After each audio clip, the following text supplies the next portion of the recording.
మనం అనంతంలో లయం కావాలని సంకల్పించుకున్నప్పుడు, అనంతం అంటే నిజంగా అనంతమేనని అర్థమైనప్పుడు, సార్వజనిక ఏకత్వంలో లీనమవడమే ఈ లయం అని నా భావన.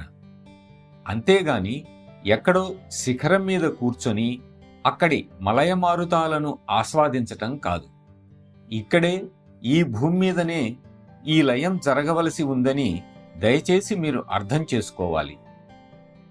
మహాత్ములు జన్మించే పరిస్థితులే దీనికి సంకేతంగా గాని నిదర్శనంగా గాని చెప్పవచ్చు.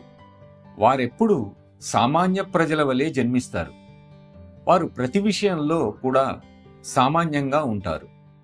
వారిలో ఏ ప్రత్యేకత కనపడదు. వారి వంశంలో గాని, వారి జీవిత పరిస్థితులలో గాని, వారి విద్యాభ్యాసంలో గాని ప్రత్యేకత ఎక్కడా కనపడదు. వారు మన మధ్యే జన్మిస్తారు, మన మధ్యే జీవిస్తారు, మన మధ్యే మరణిస్తారు. మరి అలాంటప్పుడు మనం మాత్రం ఎలా ప్రత్యేకంగా ఉండగలం?